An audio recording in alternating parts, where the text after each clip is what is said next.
नमस्ते। आज हम बात करने वाले हैं सारा जे मास के मशहूर novel a court of thorns and roses की, मतलब उसकी पूरी कहानी की। तो अगर इसे नहीं पढ़ा है या फिर से उस दुनिया में खो जाना चाहते हैं तो बस तैयार हो जाइए। हाँ, एक बात और, यहाँ स्पॉयलर्स ही स्पॉयलर्स होंगे।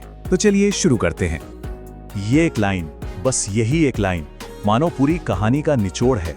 एक ऐसी दुनिया जहां जो चीज जितनी खूबसूरत है उतनी ही खतरनाक भी। और प्यार यहाँ सबसे बड़ी, सबसे मुश्किल कुर्बानी मांगता है।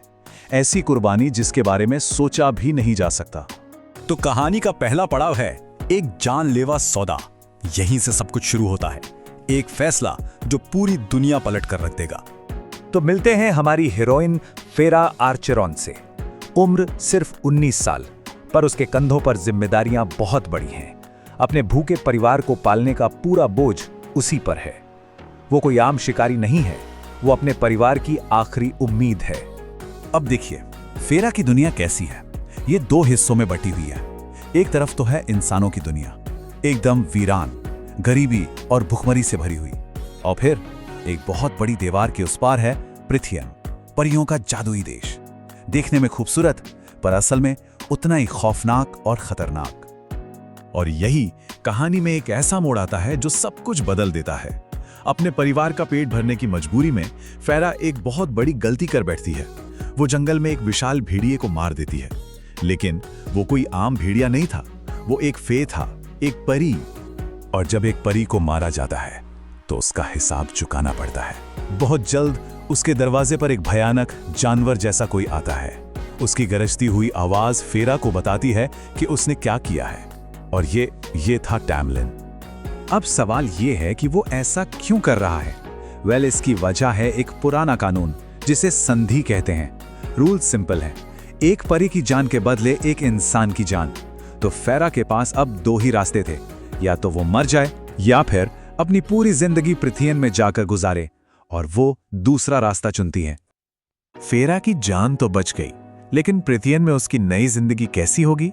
क्या वो किसी काल कोठरी में सड़ेगी?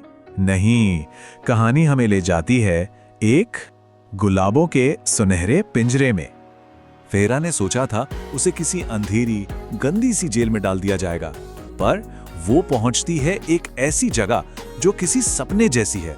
गुलाबों और संगमरमर से बना एक आलीशान महल, स्प्रिंग कोर्ट। ये कोई जेल नहीं थी, पर सच कहें तो ये खूबसूरती उसे किसी जेल से भी ज्यादा डरा रही थी। और वहां उसकी मुलाकात होती है लूसियन से, टैमलिन का दोस्त, जो लोमड़ी जैसा चालाक है और जिसकी जुबान कैंची की तरह चलती है। वो पहली ही मुलाकात में फेरा को जता देता है कि तुम एक इंसान हो और तुम्हारी यहाँ कोई जगह नहीं। लेकिन धीरे धीरे वक्त के साथ फेरा की नफरत कम होने लगती है। वो देखती है कि उस नकाब के पीछे छिपा टैमलिन कोई जानवर नहीं, बल्कि एक ऐसा लॉर्ड है जो उसकी परवाह करता है। वो उसे पढ़ना लिखना सिखाता है, और जैसे जैसे वो करीब आते हैं, फेरा को इस खूबसूरत दुनिया के पीछे का सच भी दिखने लगता है। एक रहस्यमयी अंधकार है जो धीरे धीरे पृथियन के सारे जादू को खत्म कर रहा है। और पता है क्या? फेरा को अपने कैदी होने का एहसास नहीं होता, बल्कि उससे टैमलिन से। और ठीक उसी पल जब फेरा को लगता है कि उसे अपनी मंजिल मिल गई है, उसे प्यार मिल गया है, टैमलिन एक झटके में सब कुछ खत्म कर देता है। वो फेरा को उसकी मर्जी के खिलाफ वापस इंसानी दुनिया में भेज देता है, ये कहकर कि वो उसे बचा रहा है। फेरा का दिल तो टूट जाता है, पर वो हार नहीं मानती।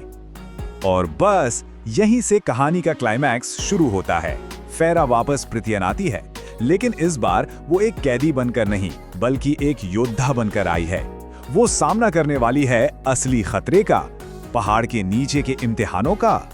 अब जाकर असली राज खुलता है। वो जो अंधकार था, वो कोई बीमारी नहीं थी, वो एक श्राप था। एक बहुत ही क्रूर रानी अमरेंथा का श्राप, जिसने पूरे पृथियन को गुलाम बना रखा है। और अब फेरा को समझ आता है कि टैमलिन ने उसे दूर क्यों भेजा था। वो उससे प्यार करता था, वो उसे बचाना चाहता था, पर अब बहुत देर हो चुकी थी।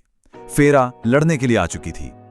और ये है कहानी की असली विलेन, अमरेंथा। वो फेरा को देखकर मजाक उड़ाती है। अच्छा, तो एक छोटी सी इंसानी लड़की आई है अपने प्यार को बचाने। ठीक है, हिम्मत है तो मेरे 3 इम्तिहान पास करके दिखाओ। फेरा अब सीधे शेर की मांद में थी। और अमरांथा के इम्तिहान वो कोई बच्चों का खेल नहीं थे। पहला, एक भूल भुलैया में घुसकर एक खतरनाक दैत्य को मारना। दूसरा, एक ऐसी पहेली को सुलझाना जिसका जवाब किसी को नहीं पता। और तीसरा, सबसे मुश्किल, 2 बेकसूर परियों को अपने हाथों से मारना। ये सिर्फ ताकत का नहीं, बल्कि फेरा की हिम्मत और इंसानियत का टेस्ट था। पहले इम्तिहान के दौरान ही कहानी में एक नए और बहुत ही मिस्टीरियस किरदार की एंट्री होती है। रीसेंट, नाइट कोर्ट का हाई लॉर्ड, बहुत ताकतवर, बहुत खतरनाक। और उसके इरादे क्या हैं ये कोई नहीं जानता, बस इतना पता है कि उसकी नजर फेरा पर है। फेरा की जान खतरे में पड़ जाती है और रीसेंट उसे बचाता है, लेकिन एक कीमत पर। वो फेरा के साथ एक सौदा करता है, एक ऐसा सौदा जो फेरा की जान तो बचा लेता है, पर उसे हमेशा के लिए रीसेंट से बांध देता है, उसके हाथ पर एक टैटू बनाकर। और इस सौदे की कीमत फेरा को बाद में चुकानी पड़ेगी। और फिर आता है तीसरा और सबसे भयानक इम्तिहान। अमरेंथा फेरा के सामने 2 नकाबपोश परियों को खड़ा करती है और कहती है, इन्हें मारो। और फिर वो बताती है कि इनमें से एक टैमलिन है। सोचिए उस लड़की पर क्या बीती होगी। अपने प्यार को बचाने के लिए उसे अपने प्यार को ही मारना था, और वो खंजर टैमलिन के दिल में उतार देती है। पर ये अमरेंथा की एक चाल थी। वो जोर जोर से हंसने लगती है। उसने फेरा को धोखा दिया था, और फिर गुस्से में वो एक एक करके फेरा की सारी हड्डियां तोड़ देती है और उसे तड़पा तड़पा कर मार डालती है। सब खत्म। ऐसा लगा कि अंधेरे की जीत हो गई। लेकिन जैसा कि कहते हैं, हर रात की सुबह होती है। कहानी यहां खत्म नहीं हुई। असल में फेरा की मौत एक नई शुरुआत थी, पुनर्जन्म और एक सौदा। और यहीं पूरा खेल पलट जाता है। याद है वो पहेली जो फेरा ने दूसरे इम्तिहान में सुलझाई थी? उसके जवाब ने ही श्राप को तोड़ दिया। मरते मरते फेरा ने अनजाने में सबको आजाद कर दिया था। उसकी मौत के साथ ही टैमलिन आजाद हो गया और उसने अमरंथा का खात्मा कर दिया। फेरा ने इतनी बड़ी कुर्बानी दी थी और उसका इनाम भी उसे मिला। पृथ्यन के सभी 7 हाई लॉर्ड्स, जिसमें रीसेंट भी शामिल था, आगे आते हैं। वो सब अपनी शक्ति का थोड़ा थोड़ा हिस्सा देते हैं और फेरा को मौत के मुंह से वापस ले आते हैं। लेकिन जब फेरा की आंखें खुलती हैं तो वो पहले वाली इंसान फेरा नहीं थी। वो अब एक अमर, एक शक्तिशाली हाई फे बन चुकी थी। तो कहानी यहां खत्म होती है, लेकिन एक बहुत बड़े सवाल के साथ।